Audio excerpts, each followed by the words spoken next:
Brian Hamilton, thank you so much for having me back in your podcast loop. I have loved being interviewed by you. I think it was 7 times, if I'm not mistaken. So here we are back together. I want to share with you a really powerful opportunity to boost resiliency in organizations. And that is the Nurses Week Resiliency Reboot. Now, I know that you're all security experts, so you may be thinking, why are we talking about Nurses Week? Well, 2 reasons. Number 1, so many of you know the value of celebrating milestones. So I hope you will help me spread the word that there is this really powerful, done for you Nurses Week celebration. It's got the education with an amazing speaking colleague of mine, Stephanie Staples, a rewired nurse, resiliency expert. We've joined forces. I'm a recognition expert. We're going to make sure nurses feel valued, supported, and have so many tools to feel more resourceful in this challenging time. So please spread the word. The other reason I want to mention it is that this doesn't have to be just for nurses. All of your security professionals and the other departments you work with, why not make this one huge connective experience? Hospitals and facilities across North America, perhaps even across the world, could all benefit from a boost of resiliency. Would you not agree? And if we do it together, and if we take some of the burden off of you as busy leaders, I think we can make this happen really quickly. What do you think? I hope you will check it out. Visit us, learn more about what we're trying to do. Please spread the word. And if nothing else, just remember, Nurses Week is coming up, or the first part of May, varies a little bit country to country. Just please make sure you reach out to as many nurses as possible and say thank you. I appreciate you being on my team. Be sure to subscribe to the Healthcare Security Cast so you don't miss a single episode. We're on multiple platforms including Spotify, Apple Music, Amazon Music, and Audible, just about anywhere where you can listen to a podcast. For links to all of these sites, for links to join the Healthcare Security Cast community groups on LinkedIn and Facebook, or if you're interested in being a guest or being a sponsor, you can find all of this through one link. Check out our Linktree at linktree/Brian Hamilton. That's linktr.ee/Brian, B-R-I-N-E, Hamilton. Again, that's linktr.ee/Brian Hamilton. And before we get into the show, I just want to thank our sponsors, 3D Network Technology. Reliability is our core value. Visit 3dnetworktechnology.com. And Genetec, delivering security strategies for healthcare. Visit Genetec, that's Genetec.com. And also the Change Execution Group and 360 Life Transformations. Visit 360lifetransformations.com. Welcome to the Healthcare Security Cast, the podcast dedicated to healthcare security, safety, and emergency management. If you are involved with a healthcare security program or desire to be, this podcast is for you. Join the conversation as we discuss the issues that matter to healthcare security professionals while leveraging the expertise of healthcare security thought leaders and experts in personal development. And now, here's your host, Brian Hamilton.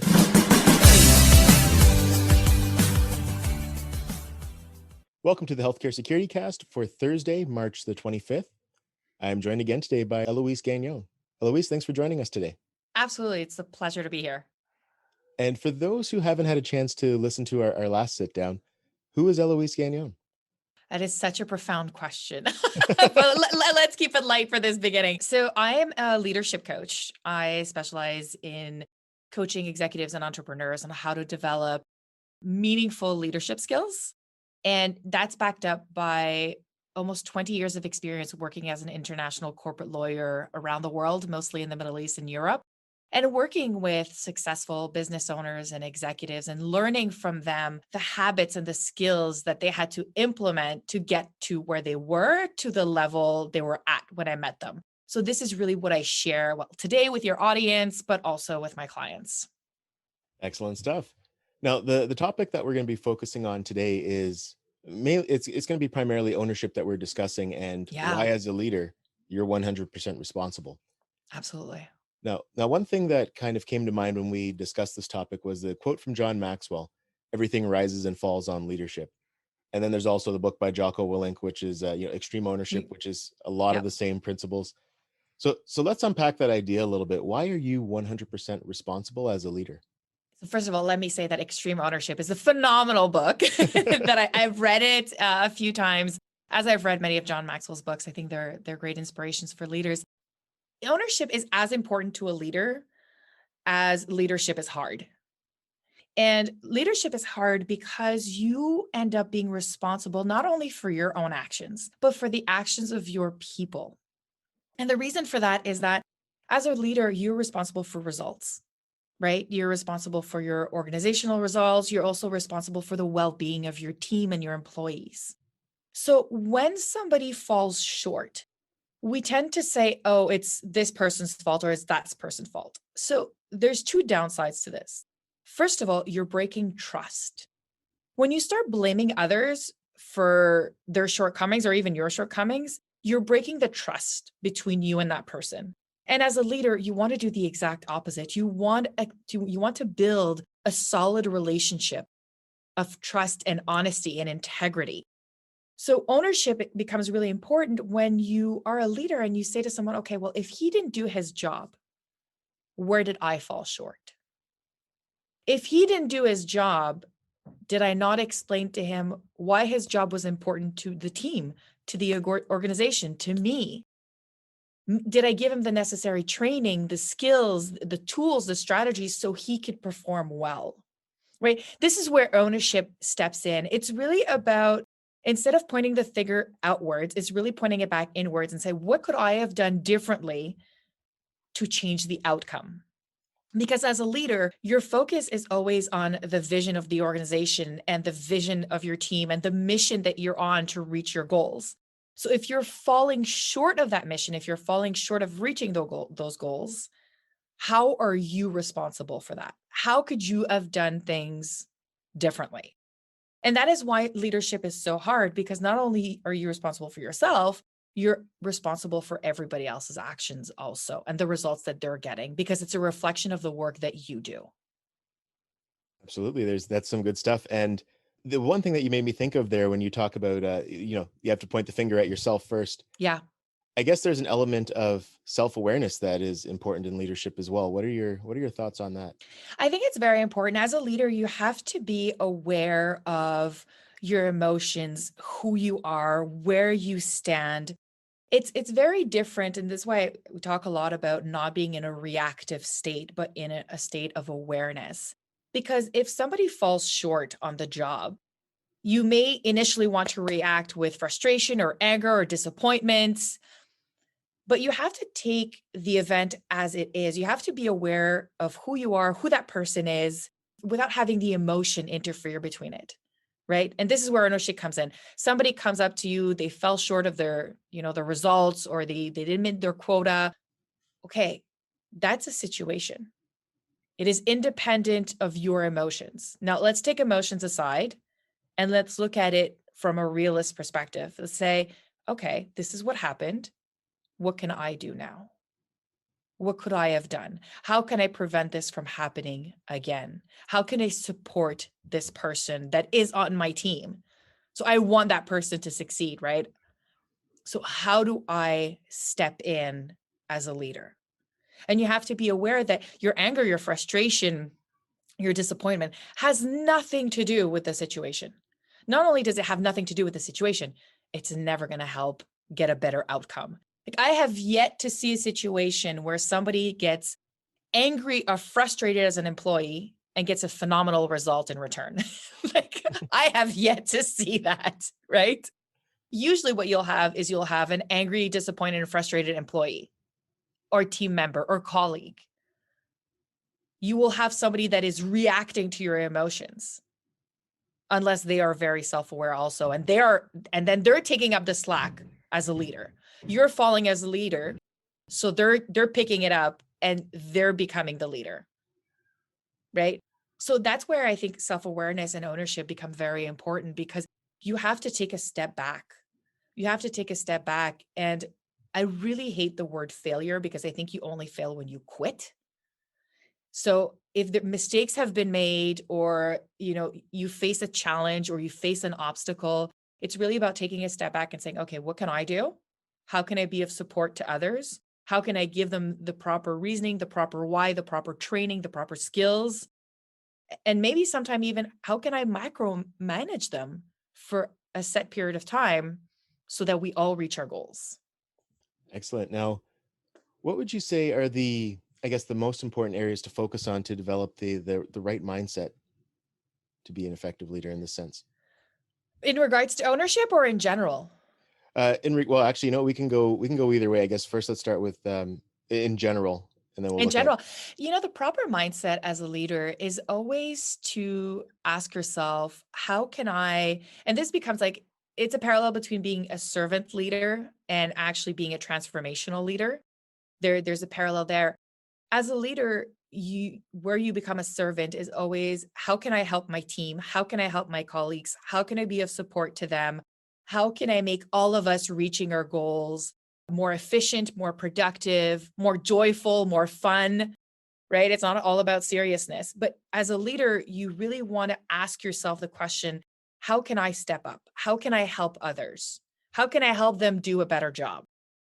But at the same time, and this is where it's more transformational, transactional, is you have to keep the vision of the organization alive. You have goals that you have to reach as a leader. You have decisions that you have to make as a leader that you have to keep in mind. And that's why I think leadership and people in leadership roles, it is so difficult because there's a duality there. You have to care about your people. You have to give them everything you've got. You have to serve them and help them. But at the same time, you have to be fair and you have to be disciplined and you have to be rigorous and you have to bring the vision of the company alive, and you have to meet your deadlines or your quotas, or reach whatever results that you were hired to reach, right? So it's a fine balance between the two.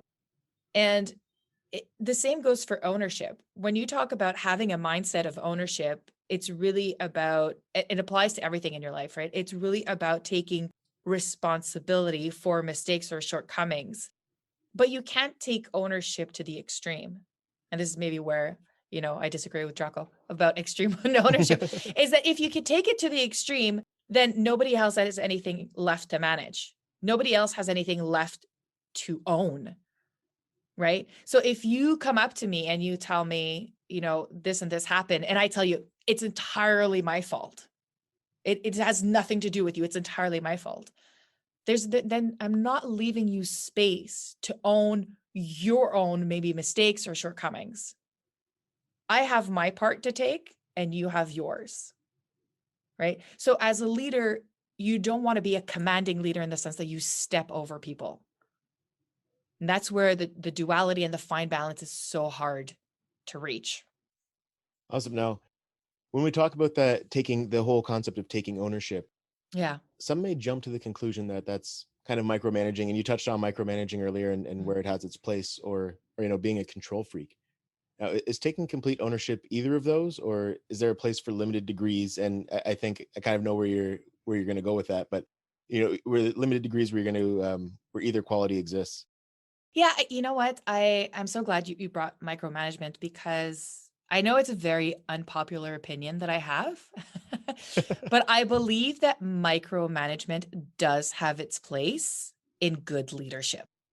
And this is where I define it. If you have a colleague or a team member or somebody that is struggling, when you implement ownership, you step up and you say, okay, how is that my responsibility? What can I do? Maybe it's you didn't explain to them properly. Maybe it's a lack of training. So the next step is to help them. And sometimes helping them means that you do micromanage them. You're next to them. You're helping them. You're making sure that they're doing their job correctly.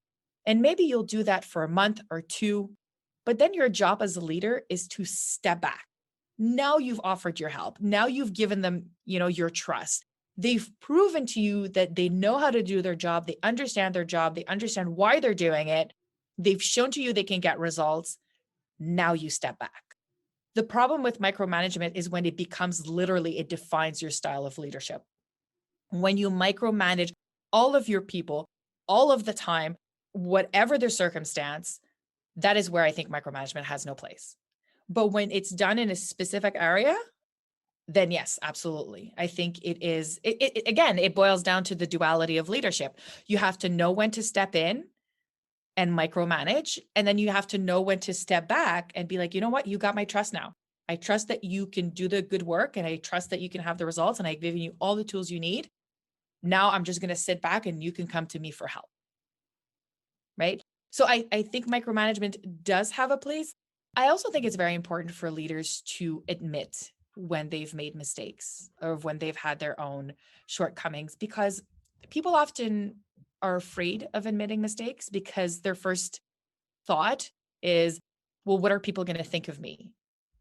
They're going to think like, what kind of leader am I that I make mistakes?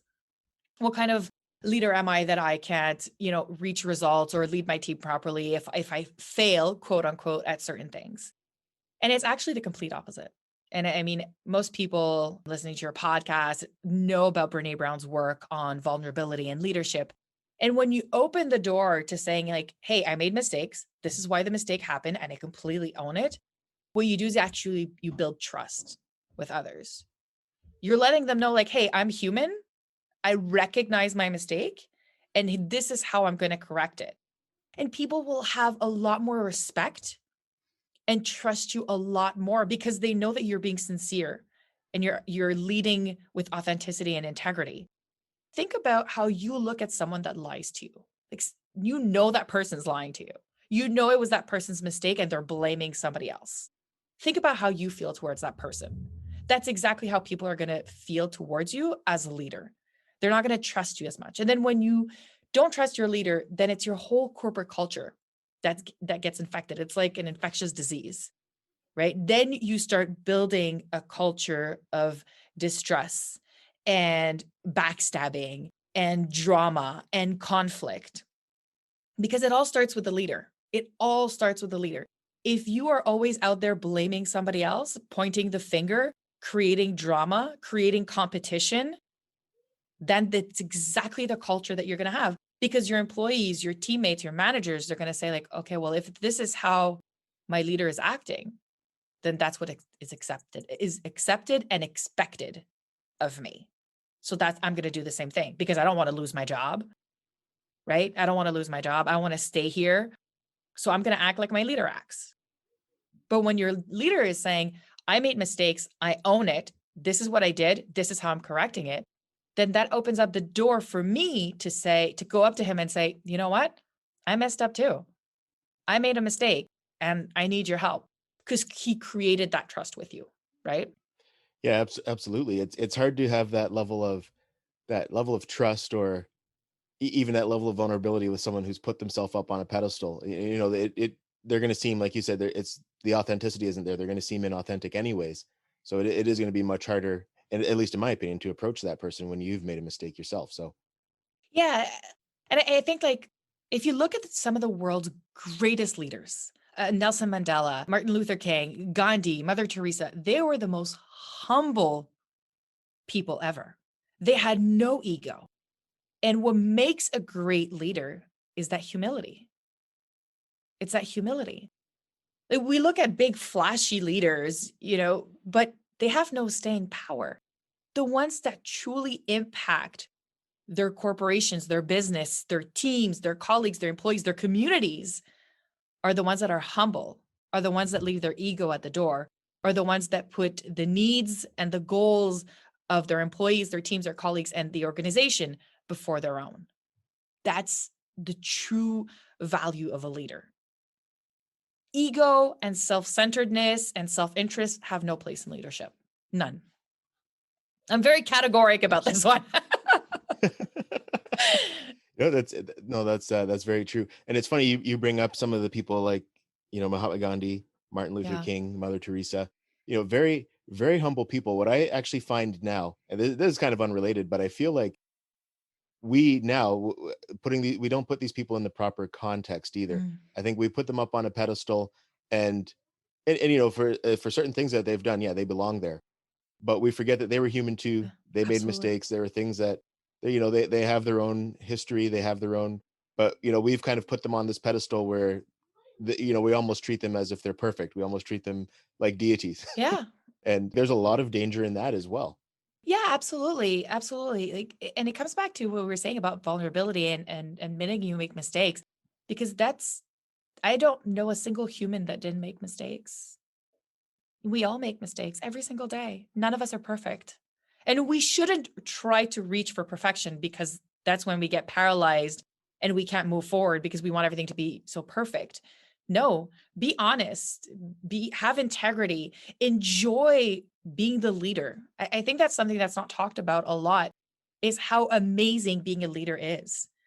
Like, we talk about like discipline and ownership and being proactive and micromanagement, which are all very serious topics and are very heavy with consequences and results. But at the end of the day, it's so important for your team and your employees and the people you are surrounded with. And I think that that is a very good and important quality also to have as a leader, is to remind yourself why you enjoy being the leader. Like, why is it important that you take ownership? Right? Oh, very much so. In terms of the individuals we lead, if someone is underperforming, and I think I have an idea of where you're going to go with this as well. Do you feel like the process of improving that performance starts with a look at you as the leader before looking at that individual? Absolutely. I think it's important that you look at, how did you step up as a leader for that person? What team is he part of? How did you, depending on where he is, if you're talking about a direct manager, then if you have a direct relationship with him, see really how it was your responsibility to step up. And if it's someone that's, at a different level, under your manager, then I think it's important to go to your manager and say, like, hey, how did we together not level up to help this employee perform at its best, right? So it's about including people and being like, hey, how can we all do a better job? And I think it's very important, because what I've realized is that sometimes employees underperform because nobody's taken the time to explain to them the importance that they have in the company, the importance that their work has, the impact that it has on them, their colleagues, their teams. It's made them, nobody stopped to make them feel like they were truly valuable and the work they do is truly appreciated. And I find that once you cross that and you explain that to someone, their perspective shifts. And when you offer them the help, hey, listen, are you open to feedback? How about this is where micromanagement steps in. If you're underperforming, let's work on this together, so I can see where I can better help you. Maybe you don't have, maybe you understand why you're doing this job. Maybe you don't have the skills yet. Maybe your skills were like, I thought they were 8 out of 10, but they happen to be a 5 out of 10. All right, perfect. What can we do to get your skills up to an 8 out of 10? How can we do this together? But it's not simply about saying, you suck, your skills are not at par, you're not doing a good job, you're not performing, because there's nothing motivating or inspiring about that. And as a leader, you do have a job to inspire and motivate people. It is part of your job. There's nothing motivating about being told that you're incompetent at what you do. And it leads to no great results. Like, where do you want to go from there? Where do you go from there? Okay, I'm not doing my job well. That's all? That's it? That's all you got for me? No. Help me do my job better.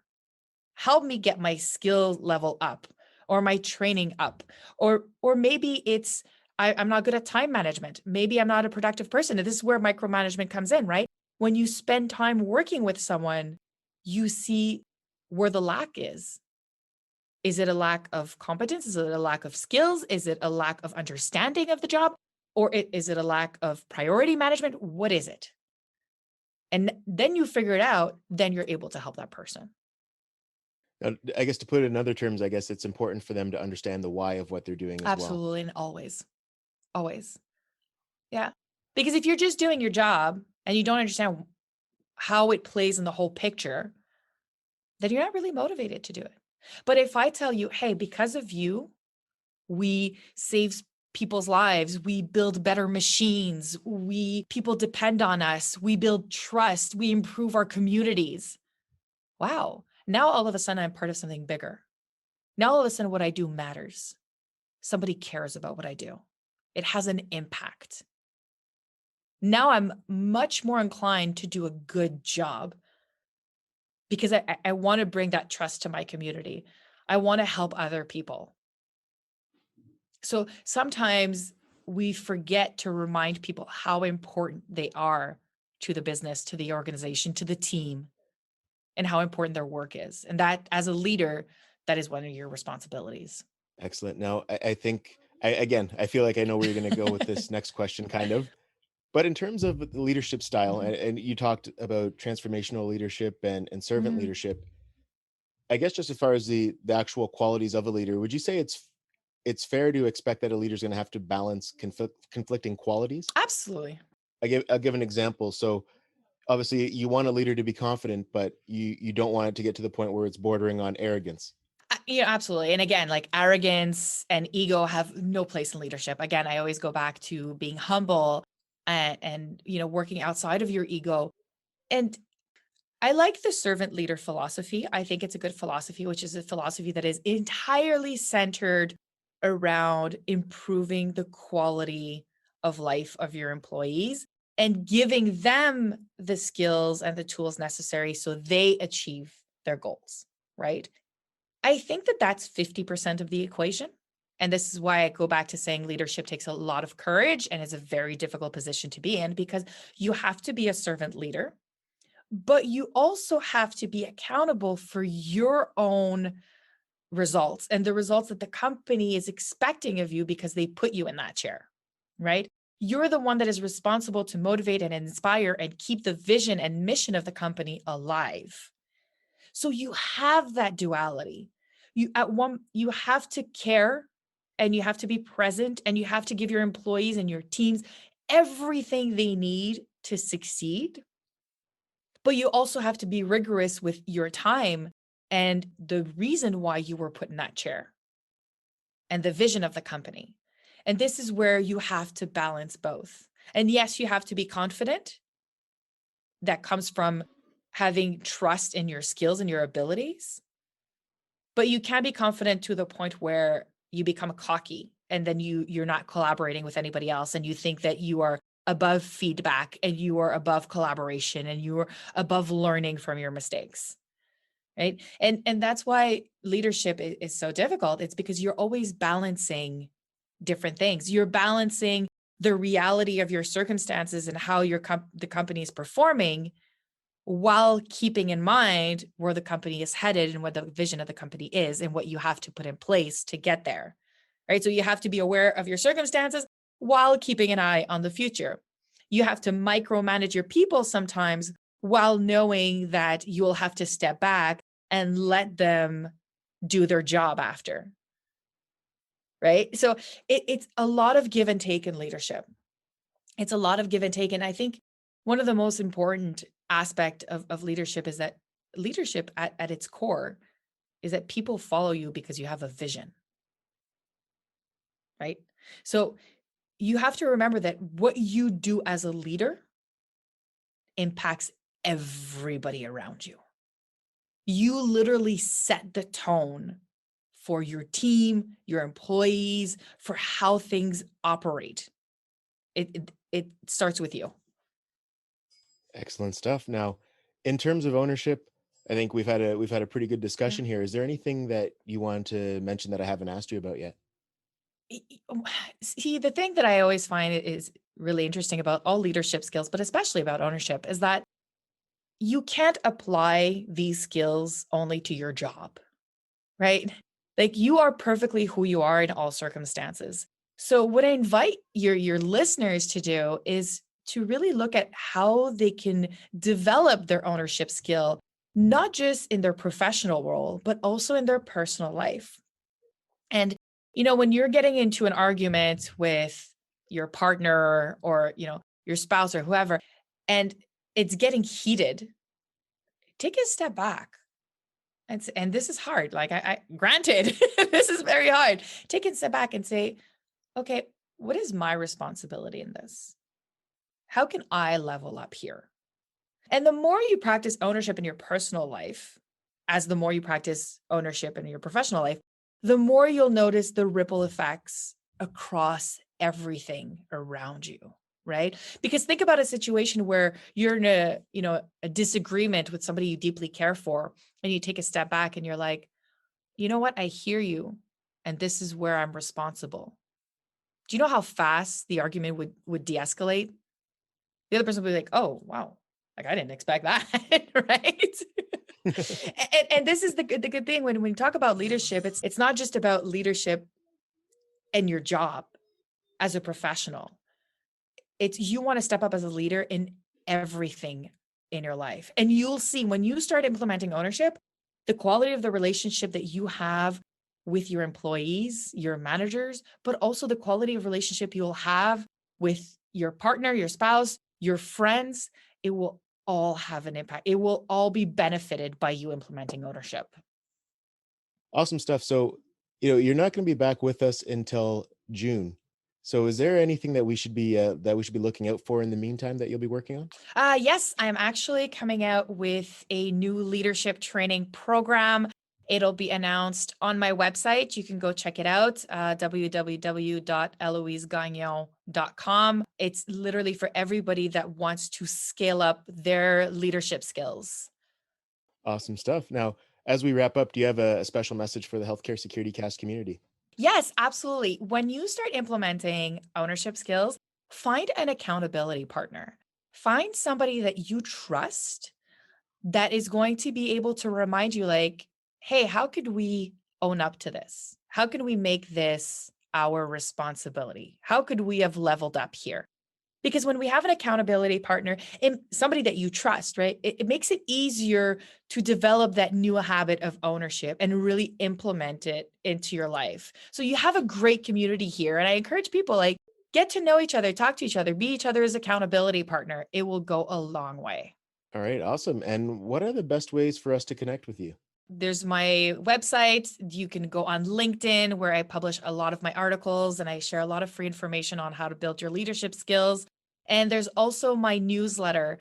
When you go on my website, you have a link that you can click beyond my newsletter. I send out a newsletter every single week on tips and tricks to really improve your leadership performance and your leadership skills.